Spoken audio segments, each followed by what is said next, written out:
Hi everyone, welcome back to DK Sharma education. हाँ, आज हम करेंगे chapter number 7, the making of regional culture. 7th class का है एंड एनसीईआरटी हिस्ट्री। उससे पहले नोट्स मैंने ऑलरेडी बना के रखे हुए हैं, सो आपको बार बार बनाने की ज़रूरत नहीं है। सारे के सारे इंपॉर्टेंट पॉइंट्स यहाँ पे नोटेड है। चलो स्टार्ट करते हैं। The making of regional culture. अगर नाम में ही देखो तो रीजनल लिखा हुआ है, यानी कि एक रीजन की बात करी जाएगी।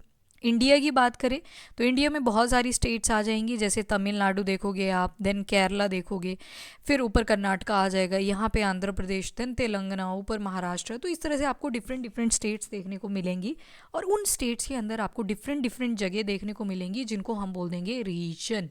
तो आज उन्हीं रीजन्स की हमें बात करनी है। फॉर एग्जाम्पल, आज का चैप्टर एक एग्जाम्पल से शुरू हुआ है। अगर आप बोलते हो ना कि ये तमिल है पर्सन, तो इससे इसका मतलब लगा लेते हैं हम कि वो तमिलनाडु से होगा। फिर बोल देते हैं ये उड़िया है, उड़िया पर्सन है, तो मतलब लैंग्वेज के बेसिस पे हम बोल देंगे कि ये उड़ीसा से है, ठीक है। पर अगर बहुत ब्रॉडली बात करें in north part of India and south part of India, तो अगर नॉर्थ से आप साउथ की तरफ जाते हो तो यू कान डिफरेंशिएट कि ये तमिल बोल रहे हैं या तेलुगु बोल रहे हैं, मलयालम बोल रहे हैं या फिर कन्नड़ बोल रहे हैं, ठीक है। So you can see there is lot of diversity. आज के ही टाइम से नहीं, आपको पुराने टाइम से ये देखने को मिल जाएगी।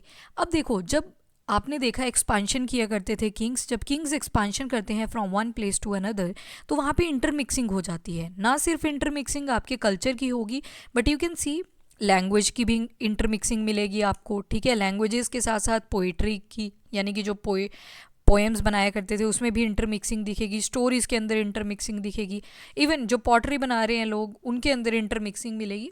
तो जैसे जैसे एक्सपांशन होता है, कोई भी किंग एक जगह से दूसरी जगह पे जाता है, you will see lot of intermixing as well, ठीक है। पूरे के पूरे कॉन्टिनेंट में हम थ्रू आउट द हिस्ट्री देखते हैं कि कितनी ज़्यादा इंटरमिक्सिंग हुई थी। एग्जाम्पल चला first one, the Cheras and development of Malayalam. तो इंटरमिक्सिंग का पॉइंट ऑलरेडी यहाँ पे लिखा हुआ है कि लोकल ट्रेडिशन दूसरे ट्रेडिशंस के साथ कैसे इंटरमिक्स कर जाते हैं। एग्जाम्पल ले अगर, तो अकबर, अकबर सभी को पता है, ठीक है। अकबर ने क्या किया था, राजपूत के साथ अपनी इंटरमिक्सिंग करी थी, शादियाँ करी उन्होंने वहाँ पे। तो ट्रेडिशन अल्टीमेटली इंटरमिक्स हो जाते हैं। पेंटिंग्स में आपको इंटरमिक्सिंग देखने को मिलेगी। तो बहुत सारी इंटरमिक्सिंग आज इस चैप्टर के अंदर हम देखेंगे। फर्स्ट वन हम देखेंगे चेरा एंड डेवलपमेंट ऑफ मलयालम। अगर आपने मेरे पिछले लेक्चर देखे थे तो मैंने आपको बताया था एक एल बनाना होता है यहाँ पे इस तरह से। तो ऊपर जो है ये चोलाज आ जाते हैं, यहाँ पे चेराज आ गए, यहाँ पे पांड्याज आ गए। चोला, चेरा एंड पांड्यास। चेरा पढ़ते हैं आपके केरला वाले एरिया में, ठीक है। तो यहाँ पे जो रीजनल लैंग्वेज इमर्ज होके निकलती है वो थी आपकी मलयालम। तो चेरा किंगडम हुआ करता था महोदयापुरम का। 9th सेंचुरी के आसपास ये एस्टेब्लिश होता है in south western part of the peninsula, जो आज के केरला का पार्ट है। तो ये ज़्यादातर जो लैंग्वेज यूज़ करते थे बोलने के लिए, इट वॉज मलयालम। और जो रूलर्स हैं वो अपने लिटरेचर या फिर कोई भी चीज़ उनको अगर स्क्रिप्ट करवानी है तो उसमें मलयालम का ही यूज़ किया करते थे। एग्जाम्पल यहाँ पे मिलता है आपको, ये एक केरला का इंस्क्रिप्शन है जहाँ पे आप देख सकते हो मलयालम में लिखा हुआ है, ठीक है। तो ऐसा नहीं था कि सिर्फ मलयालम ही चल रही थी, यू विल सी कि वहाँ पे चेरास जो थे वो संस्कृत ट्रेडिशंस को भी डेवलप कर रहे थे। रीजनल लैंग्वेज तो देख ली मलयालम, पर आप देखोगे कि संस्कृत लैंग्वेज कहीं ना कहीं हर एक लैंग्वेज के साथ जुड़ती हुई आपको मिलेगी। यहाँ पे भी वही हुआ, चेराज ना सिर्फ मलयालम पे फोकस थी, यहाँ पे हमें संस्कृत ट्रेडिशन भी देखने को मिल रहे हैं। अगर आप इनके केरला में टेम्पल थिएटर देखो तो वहाँ पे आपको मिलेगा कि संस्कृत एपिक से स्टोरीज ली गई हैं और वॉल्स के ऊपर डिपिक्ट करी गई हैं। दीवारों के ऊपर बेसिकली दीवारों के ऊपर पेंटिंग कर देते हैं जो कि पूरी स्टोरी बता देती है आपको, ठीक है। तो आप देखोगे संस्कृत एपिक से बहुत सारी पोइम्स, स्टोरीज डिपिक्ट करी गई हैं on the walls of the temple. एक जो फर्स्ट लिटरेरी वर्क है आपके मलयालम में, वो भी संस्कृत से इंडेटेड है। यहाँ पे देखो दो चीज़ें आप पढ़ोगे बार बार, संस्कृत के इंडेट और इंडिपेंडेंट। कोई चीज़ें होंगी जो कि संस्कृत के इंडेट होंगी, यानी कि कर्जदार होंगी। तो जैसे कि मलयालम, जो फर्स्ट लिटरेचर है मलयालम में वो संस्कृत का इंडेट है, यानी कि उसका ओरिजिन कहीं ना कहीं संस्कृत से आपको दिखेगा। इंडिपेंडेंट का मतलब होता है जिसका कोई रिलेशन नहीं होगा संस्कृत का, पर वहीं पे इंडेट का मतलब है कि यहाँ पे ये लैंग्वेज कर्जदार होगी संस्कृत की। तो कहीं ना कहीं इनके ओरिजिन में संस्कृत इन्वॉल्व थी। एक एग्जाम्पल दिया हुआ है यहाँ पे लिटरेचर का, वेरी इंपॉर्टेंट पॉइंट, जिसका नाम है लीला लीलातिलकम या फिर लीलाती लक्कम भी जिसको बोलते हैं। लीलाती लक्कम जो है it has been written in 14th century. Lilatilakam लिखी गई थी 14th सेंचुरी के आसपास। ग्रामर एंड पोइटिक्स है। किसने कंपोज करी है? तो मणि प्रवालम ने लीलाती लक्कम को कंपोज किया। ये कहते हैं मणि प्रवालम। डायमंड एंड कोरल्स, जो संस्कृत लैंग्वेज है उसको बोला डायमंड्स, और जितनी भी रीजनल लैंग्वेजेस हैं उनको बोल दिया कोरल्स। कोरल आप देखते हो डीप सी में जाके, तो वो कोरल रीफ्स होती हैं आपकी, ठीक है, फाइलम पॉरीफेरा के अंडर आती हैं अगर बायोलॉजी से देखें। तो मणि प्रवल्लम जिन्होंने लीलाती लक्कम को कंपोज किया वो कहते हैं डायमंड एंड कोरल्स। किस किस को रेफर किया? डायमंड बोला संस्कृत को एंड कोरल्स बोल दिया रीजनल लैंग्वेजेस को, ठीक है। तो यहाँ से पता लगता है कि जो मदर रहेगी सारी की सारी, मोस्ट ऑफ द बोलेंगे, सारी नहीं, मोस्ट ऑफ द लैंग्वेजेस में आप देखोगे कि जो संस्कृत लैंग्वेज है वो मदर की तरह एक्ट करेगी। फिर आते हैं रूलर्स एंड रिलीजियस ट्रेडिशन। अब आप देखोगे टेम्पल्स बनने लगेंगे डिफरेंट। ये तो ऊपर एग्जाम्पल देख लिया लैंग्वेज का, अब टेम्पल्स का देखेंगे कैसे कैसे टेम्पल्स बने। डांस के बारे में देखेंगे, अभी देखेंगे सिर्फ टेम्पल के बारे में। तो टेम्पल का एक आइकॉनिक एग्जाम्पल है Jagannath Puri, Jagannath temple at Puri which is located in Orissa. तो जो जगन्नाथ लॉर्ड हैं एक टाइम पे वो लोकल देवती माने जाते थे, विष्णु की फॉर्म है और बाद में उनको विष्णु बोला जाने लगा, ठीक है, विष्णु के फॉर्म है वो। तो यहाँ पे क्या लिखा कि एक रीजन में हमने देखा लैंग्वेज कैसे इमर्ज हुई, दूसरे में हम देखेंगे टेम्पल कैसे इमर्ज हुए। तो जगन्नाथ का एग्जाम्पल लिया है, लॉर्ड ऑफ द वर्ल्ड जिनको बोला जाता है, एक नाम है विष्णु के लिए। ये कहाँ पे लोकेटेड है? At Puri Orissa. Local tribal people wooden image बनाया करते थे देवती की, जो कि रिप्रेजेंट करता है कि अगर वुड की बनी हुई है तो कहीं ना कहीं ये लोकल गॉड हुआ करते थे। बाद में इनको आइडेंटिफाई किया गया as a Vishnu. 12th century में गंगा डायनेस्टी के एक इम्पॉर्टेंट किंग अनंत वर्मन आते हैं और वो डिसाइड करते हैं कि मुझे पुरुषोत्तम जगन्नाथ का एक टेम्पल इरेक्ट करवाना है। तो किसने पुरुषोत्तम जगन्नाथ टेम्पल इरेक्ट करवाया एक्चुअल में 12th सेंचुरी में? तो गंगा डायनेस्टी के किंग हुआ करते थे जिनका नाम था अनंत वर्मन। तो इन्होंने ये टेम्पल इरेक्ट करवाया जो पुरुषोत्तम जगन्नाथ टेम्पल है। उसके बाद 1230 में हम देखते हैं अनंगा भीमा करके एक, अनंगा भीमा 3 करके एक किंग आते हैं। उन्होंने अपना सारा का सारा किंगडम किसको डोनेट कर दिया था? Purushottam Jagannath which is located at Puri of Orissa. उन्होंने बोला कि मैं डेप्यूटी हूँ गॉड का, ठीक है। इंपॉर्टेंट पॉइंट थे दोनों ही, तो इनको ध्यान में रखना। जैसे जैसे टेम्पल को इम्पोर्टेंस गेन होती गई तो यह पिलग्रिमेज साइट बन गई, तीर्थयात्री यहाँ पे आने लगे, ठीक है। और जिन्होंने भी उड़ीसा को कभी कॉन्कर किया जैसे कि Mughals, Marathas and even east India company, तो वो ट्राई करते थे कि कैसे हम इस टेम्पल के ऊपर ज़्यादा इम्पोर्टेंस या डोमिनेंस गेन कर सकें ताकि जो भी यहाँ पे फंड रेज होता है वो हमारे पास आ सके। Rajput and tradition of heroism. जब राजपूत की बात चलती है तो वेलर की बात आती है, एग्रेशन की बात आती है, फाइट की बात आती है। राजपूत जाने जाते हैं फॉर नेवर गिविंग अप, ठीक है। जो मर्जी सिचुएशन आ जाती ये गिव अप में बिलीव नहीं करते थे। तो 19th सेंचुरी के आसपास अब आप देखोगे कि जो आज का राजस्थान वाला एरिया है उस टाइम पे इसको राजपुताना बोला गया था बाय द ब्रिटिशर्स। तो ये वो एरिया हुआ करता था जिसको राजपूत इनहैबिट करते थे, तो इसी वजह से राजपुताना इसका नाम पड़ गया। एंड बहुत सारे ग्रुप्स थे जो अपने आप को राजपूत बोला करते थे in north as well as central India. And बहुत सारे ऐसे लोग भी थे जो राजपूत नहीं थे, वो भी इस एरिया में रहा करते थे। But overall it was dominated by the Rajputs, that's why known as the Rajputana. However जो राजपूत से इनका डिस्टिंक्ट कल्चर देखने को मिलता है राजस्थान के अंदर। तो यहाँ पे इमेजेस देख लो, ये पहला जो दिखाया हुआ है ये जगन्नाथ टेम्पल है विच is located at Puri of Orissa. And नीचे प्रिंस राज सिंह दिखाए गए हैं जो कि बीकानेर के हुआ करते थे। एक चैप्टर में आप पृथ्वीराज चौहान का पढ़ चुके हो। पृथ्वीराज चौहान जिनकी फाइट हुई थी against Mohammad Ghori 1191-1192 battle of Tarain जिनको बोला जाता है। सेकेंड बैटल में ये हार गए थे। एनीवे तो डिफरेंट स्टोरी है। तो बोला जाता है कि राजस्थान के अंदर देखें तो जो भी डिफरेंट राजपूत फैमिलीज़ हुआ करती थी उनकी stories in the form of poem आपको मिलेंगी, रिसाइटल्स मिलेंगे, कोई गा के सुनाएगा। तो ओवरऑल दिखाया जाएगा वेलर, ठीक है, उनका करेज, वो सारी चीज़ें स्टोरीज़ की फॉर्म में दिखाई जाती हैं इन राजस्थान। ये प्रिजर्व किए गए कि कैसे हीरोज़ हुआ करते थे, in the memory of heroes paintings में दिखाए गए, और कैसे इमोशंस दिखाए गए लॉयलिटी के, friendship, love, valour, anger etcetera. ठीक है, तो एक तरह से कल्चर रिप्रेजेंट किया गया in the form of music, in the form of poetry, in the form of stories. तो डिफरेंट डिफरेंट स्टोरीज आपको देखने को मिली। और वहीं से हमें एक चीज़ पता लगती है कि सती की प्रैक्टिस भी करी जाती थी। यहाँ पे आप देखोगे सती, जिसको इमोलेशन बोलते हैं ऑफ विडोज़, जब उनके हस्बैंड की डेथ हो जाती है तो वाइफ को भी मरना पड़ता है, तो that can be seen in the stories. ठीक है, तो उसको एज अ हीरोइक दिखाया गया है पोएम्स के अंदर। एनीवेज, यहाँ पे आप देख सकते हो ये आज का राजस्थान है जहाँ पे राजपूताना हुआ करते थे, तो ये हम पढ़ चुके। ठीक है, राजपूताना हमने कर लिया। केरला में हमने देख लिया चेराज, कैसे कैसे मलयालम यहाँ पे फ्लरिश हुई, और संस्कृत ट्रेडिशन भी हमें साथ में मिला। Then we are proceeding toward the story of Kathak. Kathak अब आपको मिलेगा यूपी वाले एरिया में, यहाँ पे यूपी में आप देखोगे कथक। कथकली सुनते हो जो आप, कथकली आपकी लोकेटेड है इन केरला, केरला का डांस है वो। ठीक है, तो अभी कथक की बात करेंगे पहले। तो डांस फॉर्म्स ओरिजिनेट करने लगे, बहुत स्किल्ड डांस फॉर्म्स हुआ करती थी, बहुत प्रैक्टिस लगती थी, तब जाके वो डांस परफॉर्मेंस की जाती थी।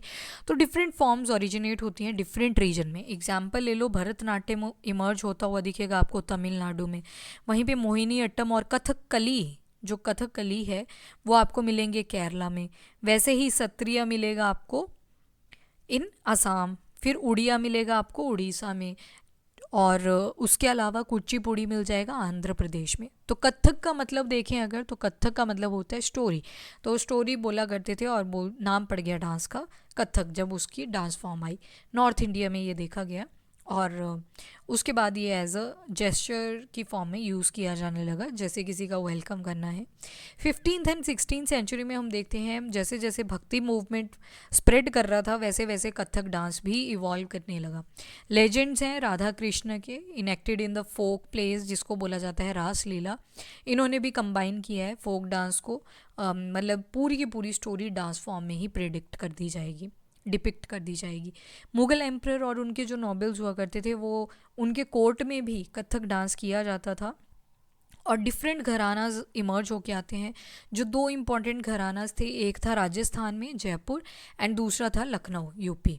ठीक है, दो घरानाज कथक के जो दिखे हमें, वो कहाँ कहाँ पे मिले, राजस्थान और लखनऊ, विच is in UP.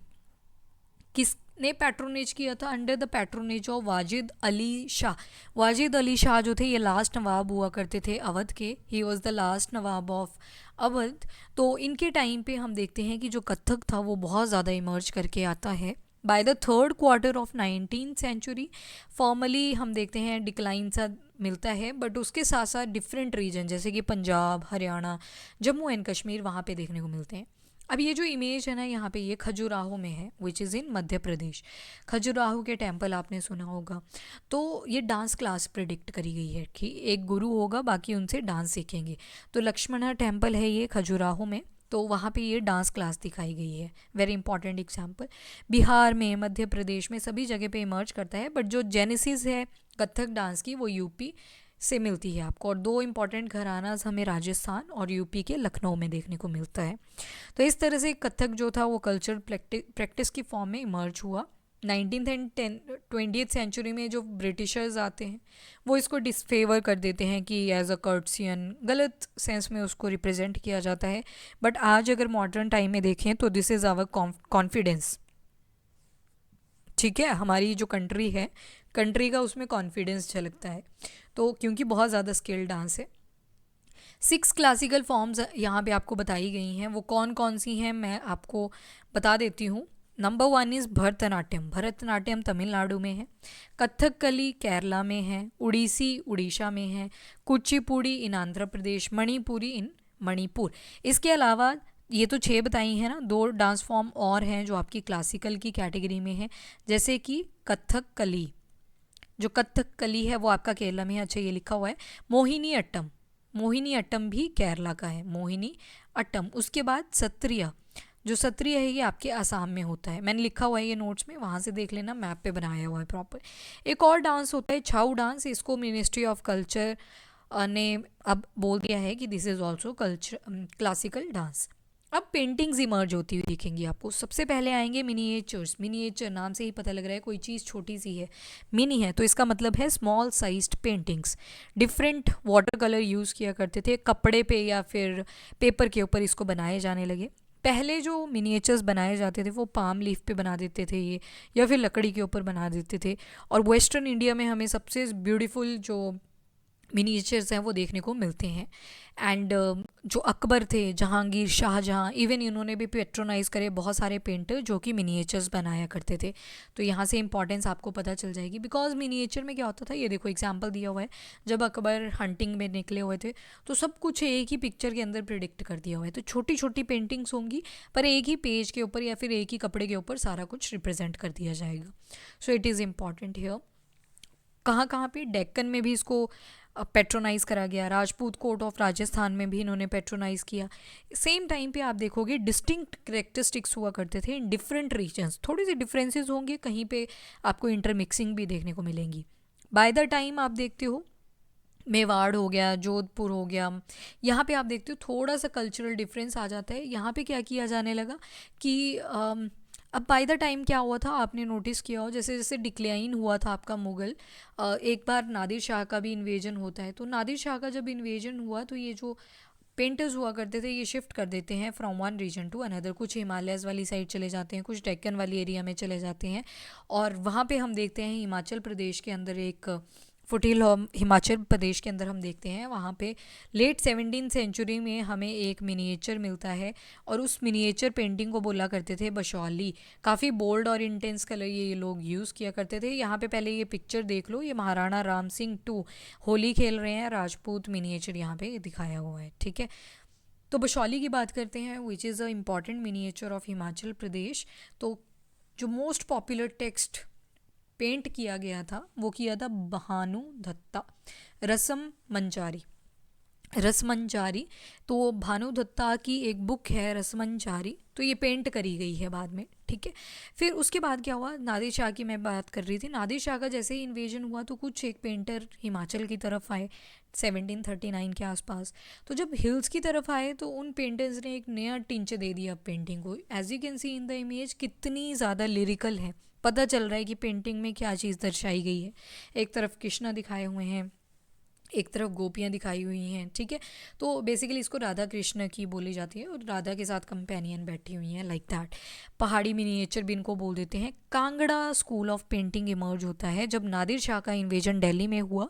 Just because painter ऊपर की तरफ आ गए, हिमाचल की तरफ आ गए, तो Kangra school of painting emerge होता है।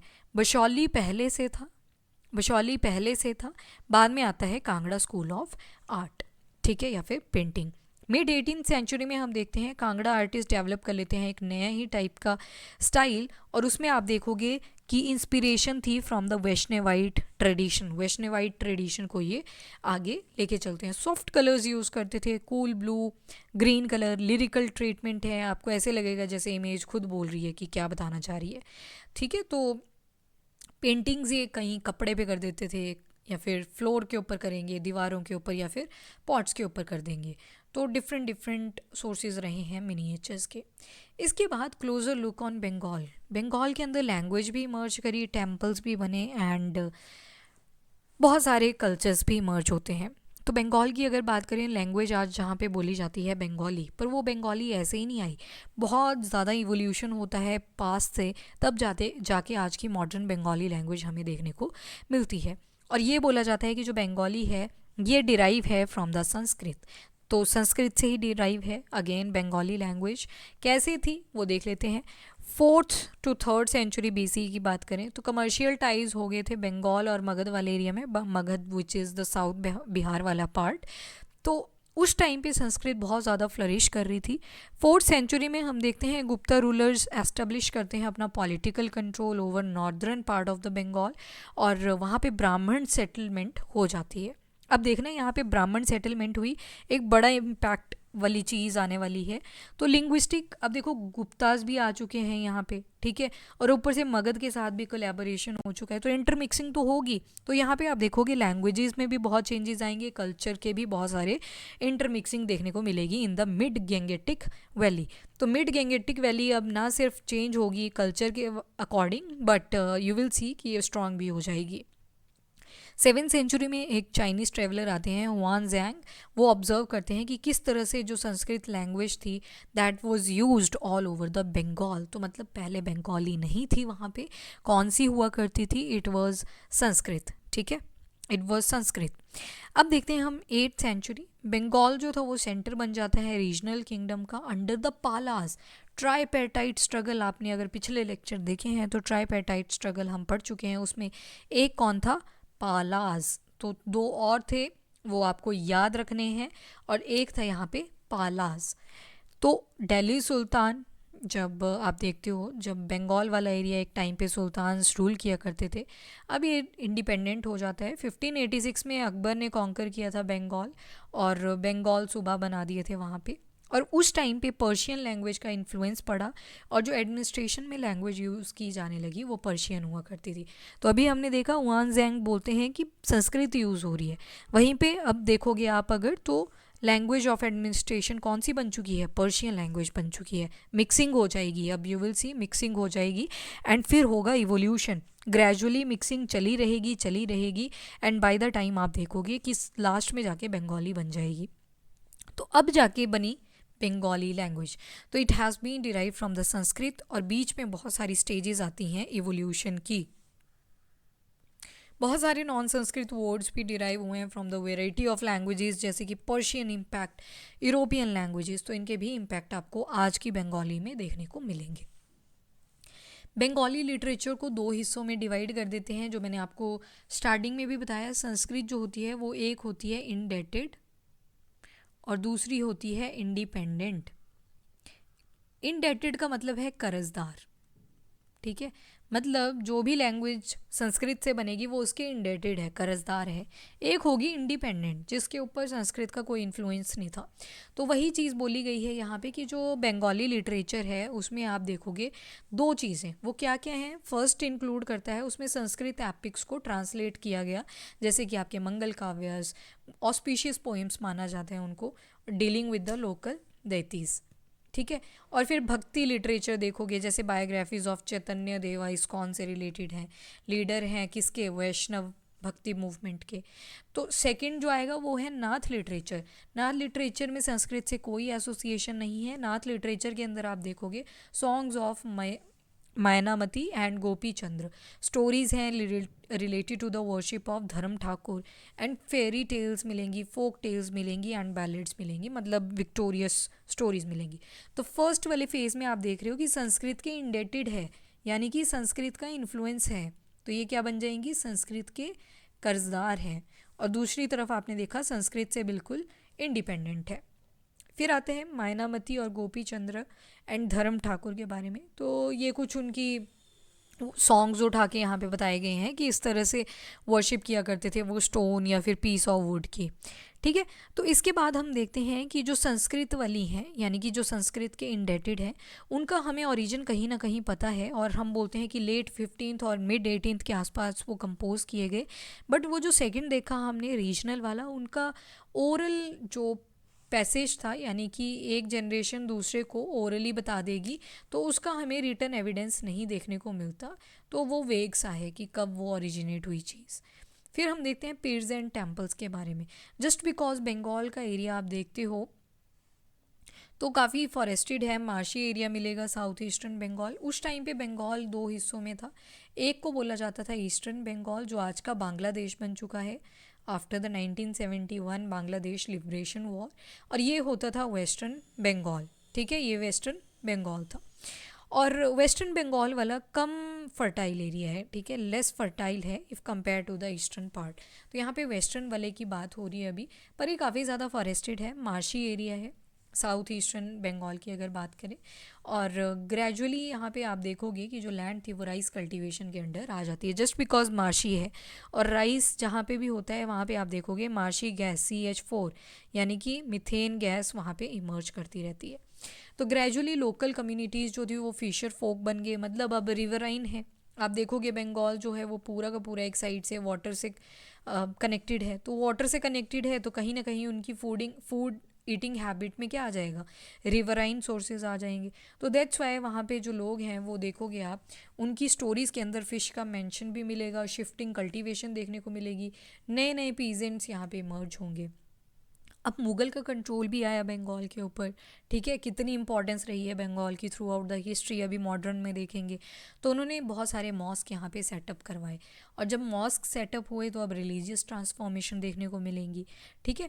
तो अनस्टेबिलिटी सी आ गई थी क्योंकि बहुत ज़्यादा मिक्सिंग हो रही थी, तो कम्युनिटी ने बोला हमें अपने प्रॉपर लीडर्स चाहिए, टीचर्स चाहिए, और जिनको बोला जाने लगा बाद में कि they are having a supernatural powers, और उनको अफेक्शन से, प्यार से बोल दिया जाता था, इज्जत से बोल दिया जाता था पिर्स, ठीक है। तो ये पिर उनको शब्द दे दिया गया।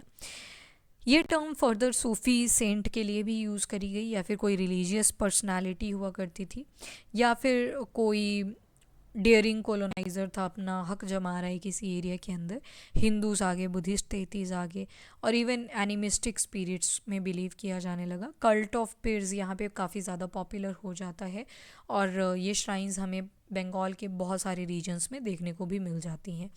नॉट सो इम्पॉर्टेंट, बट अब जो देखेंगे हम that is about the temples. Bricks और टेराकोटा टेम्पल्स बनने लगे बंगाल में। पहले क्या था, यहाँ पे दो शब्द इंपॉर्टेंट है, वन इज़ कोलू, कोलू होते हैं जो ऑयल को प्रेस करते हैं, ऑयल वगैरह निकालते हैं। दूसरा है कंसारी, ये बेल मेटल वर्कर्स हुआ करते थे। जैसे यूरोपियन ट्रेडिंग कंपनीज आती हैं तो इकोनॉमिक अपॉर्चुनिटी बहुत ज़्यादा इंक्रीज़ कर जाती है, तो बहुत सारी लोकल फैमिलीज़ ऐसी थी जिनको अब पैसा आने लगा, तो पहले ये लोग अपने जो भगवान थे उनको थॉच्ड हट्स में रखा करते थे, ठीक है, घास फूस का बना हुआ हट होता था उसमें रखा करते थे। जस्ट बिकॉज अब पैसा आ गया तो कहाँ पे शिफ्ट करेंगे, इन प्रॉपर टेम्पल्स। तो पहले तो ब्राह्मण जी बनाया करते थे टेम्पल, पर अब जो लोकल पीपल हुआ करते थे वो भी क्या करते हैं, अपने दैत्य को टेम्पल के अंदर रखते हैं। टेम्पल जो थे वो डबल रूफ हुआ करते थे, ढोकला नहीं, डोचाला बोल दिया उसको, और 4 रूफ्ड हुआ करते थे जिनको बोला चौचाला, ठीक है। डबल का मतलब है दो, ठीक है, दो चीज़ें हैं तो दो चला, एंड 4 का मतलब है चौ, तो चौ चला, ठीक है। जिसकी 2 रूफ होंगी उसको दो चला, एंड जिसकी 4 रूफ होंगी उसको बोल दिया चौ चला। तो ये थॉस्ट हट्स हुआ करते थे पहले, बाद में ये टेम्पल में कन्वर्ट कर दिए गए। यू कैन सी, ये देखो ये थॉस्ट टेम्पल दिखाया हुआ है पहले, और जब इकोनॉमी इंक्रीज़ हुई तो you can see this one, ठीक है। तो इस तरह से टेम्पल का इवोल्यूशन आपको दिखेगा। पहला ये डबल रूफ थॉस्ट हट है, और दूसरा जो है ये 4 रूफ टेम्पल दिखाया गया है विद द टावर, ठीक है। तो उसके बाद आप देखोगे जो टेम्पल की स्ट्रक्चर है उसके बारे में देखें तो 4 ट्रायंगुलर रूफ्स हुआ करती थी, 4 दीवारें हुआ करती थी, और एक कर्व कन्वर्ज कर दिया जाता था कर्व लाइन के साथ एक पर्टिकुलर पॉइंट के ऊपर। और आउटर वॉल देखोगे तो डिज़ाइंड होती थी, डेकोरेटेड होती थी, पेंटिंग के साथ, ऑर्नामेंटल टाइल्स के साथ, टेराकोटा टैबलेट्स के साथ। बट कुछ टेम्पल्स में, और जो अंदर वाली साइड होती थी वो काफ़ी प्लेन हुआ करती थी, इंटीरियर वॉज प्लेन। एग्जाम्पल दिए हुए हैं जैसे कि Bishnupur in the Bankura district of West Bengal. बहुत सारी ऐसी डेकोरेशन हमें देखने को मिलती हैं बहुत सारे टेम्पल्स के अंदर। ये कृष्णा का विद गोपीज़ के साथ इलेबोरेशन दिखाया हुआ है पूरा प्रॉपर एक टेम्पल के अंदर। श्याम राया टेम्पल है विष्णुपुर बंगाल के अंदर। अब fish as food, as I told you, Bengal का एक हिस्सा पूरा का पूरा पानी से कवर है, तो उनकी जो फूड हैबिट थी वो फ़िश के ऊपर भी डिपेंडेंट थी। आप फ़िश करी राइस के साथ बंगाल में बहुत ज़्यादा पॉपुलर देखोगे, even in the south India. क्यों? क्योंकि यहाँ पे रिवर्स के साथ कनेक्टेड है, तो कहीं ना कहीं इनकी फूड हैबिट जो होगी वो फ़िश के ऊपर भी डिपेंडेंट होगी। बट अब ब्राह्मण्स हुआ करते थे यहाँ पे भी। ब्राह्मण्स अगर देखें थ्रू आउट द स्टोरी तो हम देखते हैं कि ब्राह्मण्स को तो वेज ही खाना पड़ेगा, पर यहाँ पे एक ये प्रोहिबिशन हटा दी गई। जो ब्राह्मण थे बंगाल वाले एरिया के, जहाँ पे सिर्फ पानी वाला एरिया था, वो लोग खा सकते थे, मछली खा सकते थे। हमें बहुत सारे एविडेंसेस मिलते हैं कि फ़िशिंग किस तरह से एक इम्पॉर्टेंट रोल प्ले करता है in the life of Bengalis. तो एक टेराकोटा प्लेक है on the walls of the temple and vihara, Buddhist monasteries के ऊपर, और वहाँ पे दिखाया गया है कि कैसे जो फिशर लेडी है, फिशिंग करके आई हुई है और देखो आप किस तरह से ये फ़िश को ड्रेस कर रही है ताकि इसको मार्केट में फिर सेल किया जा सके। ठीक है, तो यहाँ से इंपॉर्टेंस पता लगती है। और ये कहाँ से पता लगा हमें कि हाँ, ब्राह्मण्स को थोड़ी सी रिलैक्सेशन दे दी गई थी कि वो लोग खा सकते हैं मछलियाँ जो बंगाल में हैं, स्पेशली लोकल बंगाल वाले रीजन में। तो एक पुराण है बृहद धर्मा पुराण, 13th सेंचुरी संस्कृत टेक्स्ट है, बंगाल से मिलता है। तो इसमें मेंशन करा गया है कि जो लोकल ब्राह्मण जो होते थे उनको फ़िश वगैरह खाना अलाउड था। So this was the importance of this chapter. Now revise कर लेते हैं फ्रॉम द नोट्स फटाफट से। तो पहले हमने देखा चेराज हुआ करते थे महोदयापुरम के, 9th सेंचुरी के आसपास आते हैं और लैंग्वेज यहाँ पे मलयालम मिलती है। और चेरा कहाँ पे थे आपके, केरला वाले एरिया में थे। एक बुक देखी लीलाती लक्कम, किसने लिखी थी, मणि प्रवल्लम ने। वो बोलते हैं डायमंड एंड कोरल्स, डायमंड बोला संस्कृत को, कोरल बोला रीजनल लैंग्वेजेस को। कल्ट ऑफ जगन्नाथ, जगन्नाथ जो थे वो पहले लोकल गॉड माने जाते थे, बाद में विष्णु बोला जाने लगा। वुड के बनाए गए थे तो आज भी वुड के ही रहे। फिर Anant Varman who belongs to the Ganga dynasty, उन्होंने डिसाइड किया कि मैं पुरुषोत्तम जगन्नाथ का टेम्पल बनवाऊंगा। उसके बाद 1230 में एक किंग और आए अनंग भीमा III, उन्होंने बोला कि मैं पूरा का पूरा किंगडम जगन्नाथ टेम्पल को सौंप दूंगा। Rajput and tradition of heroism हम देखते हैं। राजपूताना बोला जाता था पहले राजस्थान को, क्योंकि वो most of the region Rajput से ही पूरा का पूरा इनहैबिट था। उनकी पोइम्स में हमें लॉयल्टी दिखती है, फ्रेंडशिप दिखती है। स्टोरी आई कथक की, कथक का मतलब होता है स्टोरी, नॉर्थ इंडिया में मर्ज होता है, वेरियस फॉर्म्स में ये इवॉल्व होता है, भक्ति मूवमेंट के साथ साथ स्प्रेड करता है। राधा कृष्ण रास लीला में से पिक किया गया है। 2 घरानास में डेवलप होता है, one is Rajasthan Jaipur and Lucknow UP. किसकी पेट्रोनेज में, वाजिद अली खान की patronage, who was the last Nawab of Awadh. तो वहाँ पे हम देखते हैं कितना ज़्यादा ग्रो करता है। डांस क्लास से एक पेंटिंग हमें मिलती है, लक्ष्मण टेम्पल खजुराहो में, वहाँ पे डिपिक्ट किया था। Then we studied about the 8 classical dances. सबसे पहले कथक आ गया आपका, सत्री आपके आसाम वाले एरिया में, मणिपुरी इन मणिपुर, उड़ीसी इन उड़ीसा, कुचिपुड़ी आपके आंध्र प्रदेश में आ जाती है, भरतनाट्यम तमिलनाडु में आती है, Kathakali and Mohiniyattam in Kerala. Then tradition आता है मिनिएचर्स का। मिनिएचर्स का मतलब है स्मॉल स्मॉल पेंटिंग, कपड़ों के ऊपर, पेपर्स के ऊपर ये बनाई जाती थी और बहुत सारे टेक्स्ट में हमें मिलता है इसके बारे में मेंशन। एंड अकबर, जहांगीर, शाहजहाँ, इन सभी ने इसको पेट्रोनाइज़ किया था। इवन गिफ्ट के फॉर्म में भी एक्सचेंज की जाती थी मिनिएचर्स। मेवाड़, जोधपुर, बूंदी, कोटा, किशनगढ़, यहाँ पे बहुत सारी डिफरेंट स्टाइल की हमें मिनिएचर्स देखने को मिलती हैं जब पेंटर्स हमें रीजनल किंगडम्स में मिले थे। बाय द टाइम बशौली जो है हिमाचल में इमर्ज कर रही थी। और एक इम्पॉर्टेंट रसम मंजारी करके बुक है बानू दत्ता की, उसको पेंट करा गया है in the form of miniature. जब नादिर शाह का इन्वेजन हुआ 1739 में दिल्ली वाले एरिया में, तो आप देखोगे किस तरह से मुगल आर्टिस्ट माइग्रेट कर जाते हैं टुवर्ड द हिल्स और फिर एक नया स्कूल इमर्ज होकर आता है जिसको बोला कांगड़ा स्कूल ऑफ पेंटिंग। नए स्क्रिप्ट बनते हैं, वैष्णवाइट ट्रेडिशन पे ये मिनिएचर पेंटिंग्स बेस्ड थी। सॉफ्ट कलर्स यूज़ करते थे जैसे cool blue colour, green colour, lyrical treatment था, ऐसे लगेगा कि पेंटिंग बोल रही है। ऑर्डिनरी पीपल इसको बनाया करते थे, पॉट्स के ऊपर बना दिया, दीवारों के ऊपर, फ्लोर के ऊपर, कपड़ों के ऊपर। कैसे कैसे रीजनल लैंग्वेजेस ग्रो करती हैं, तो बंगाल और आपका मगध वाला एरिया, वहाँ पे कमर्शियल टाइज बन जाते हैं जिसकी वजह से संस्कृत लैंग्वेज को और ज़्यादा इन्फ्लुएंस किया जाता है। 4th सेंचुरी में हम देखते हैं गुप्ताज किस तरह से एस्टेब्लिश होते हैं ओवर द बंगाल, ब्राह्मण सेटलमेंट हो जाती है, गुप्ताज आ जाते हैं। कौन ऑब्जर्व कर रहा था, हुआन ज़ैंग चाइनीज़ ट्रेवलर था, वो बताते हैं कि इस तरह से पहले पूरे के पूरे बंगाल में संस्कृत लैंग्वेज ही यूज़ होती थी। एक इम्पॉर्टेंट रीजनल किंगडम बन के उभरता है Palas, who was involve in the tripartite struggle.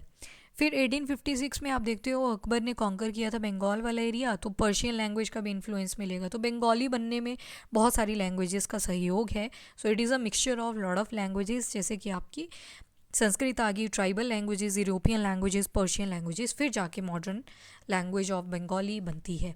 Bengali literature 2 हिस्सों में डिवाइडेड है, एक ऐसा जो संस्कृत का कर्जदार है, दूसरा वैसा जो इंडिपेंडेंट है। कर्जदार वाले में बहुत सारे संस्कृत एपिक जैसे कि मंगल काव्य उनको ट्रांसलेट किया गया लोकल देतीस के और भक्ति लिटरेचर की फॉर्म में, जैसे बायोग्राफीज ऑफ चैतन्य देवा।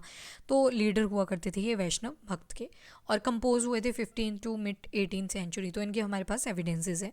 वहीं पे नाथ लिटरेचर देखें तो ये संस्कृत का इनके साथ कोई रिलेशन नहीं है, जैसे मायानाथ, गोपी चंद्र स्टोरी, धर्म ठाकुर के बारे में देखा, कैसे ये वर्शिप किया करते थे, फेरी टेल्स बताई गई हैं, तो वो सारी चीज़ें यहाँ पे आ जाती हैं। तो इनकी हमें प्रिसाइज डेट पता नहीं है और ईस्टर्न बंगाल में काफ़ी ज़्यादा पॉपुलर था। पियर्स एंड टेम्पल्स बनने लगते हैं।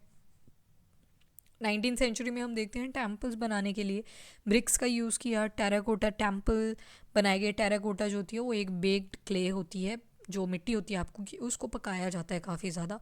और फिर कोल्लू जो थे ये ऑयल बनाया करते थे। कंसारी ये बेल मेटल वर्कर्स हुआ करते थे। पहले ये थॉस्ट हाउसेस में बनाया करते थे, अपने देती को अपने थॉस्ट हट्स के अंदर रखा करते थे। बट जब आप देखते हो यूरोपियन ट्रेडर्स आते हैं तो इकोनॉमी को बूस्ट मिलता है, जैसे ही मिलता है तो ये लोग भी अपने देतीस को ट्रांसफ़र कर देते हैं टू टेम्पल्स। 4 रूफ्ड स्ट्रक्चर देखा जिसको हमने चौचला बोला था। 2 रूफ्ड स्ट्रक्चर देखा हमने जो पहले हुआ करता था, 2 चला बोला उसको। तो 4 ट्राइंगुलर रूफ प्लेस कर दिए जाते हैं 4 दीवारों के ऊपर और स्क्वायर प्लेटफॉर्म होता है। आउटर वाला पार्ट डिज़ाइंड होगा, इनर वाला प्लेन होगा। Example Vishnupur in Bankura district of Bengal. Fish की इंपॉर्टेंस हमने देख ली क्या क्या थी, और एक हमें एविडेंस भी मिल गया जो ब्राह्मण हुआ करते थे बंगाल के, उनको अलाउड था कि वो नॉनवेज खा सकते हैं। यही एविडेंस हमें कहाँ से मिला था? बृहद धर्म पुराण से। टेराकोटा प्लेक्स मिलती हैं टेम्पल्स विहारास के ऊपर बुद्धिस्ट मोनेस्ट्रीज़ में। और Vishalakshi temple which is in Arambagh, वहाँ पे भी डिपिक्ट किया जाता है फ़िश की इम्पॉर्टेंस कि कैसे उसको लाया जा रहा है और फ़िश को फिर पूरा ड्रेस किया जा रहा है ताकि उसको बेच सके मार्केट के अंदर। So this is it about your chapter number 7। I just hope आपको वीडियो पसंद आया, और अगर पसंद आया हो तो वीडियो को लाइक एंड शेयर ज़रूर करें और चैनल को भी सब्सक्राइब करें। Till then bye bye, take care, thank you and have a nice day.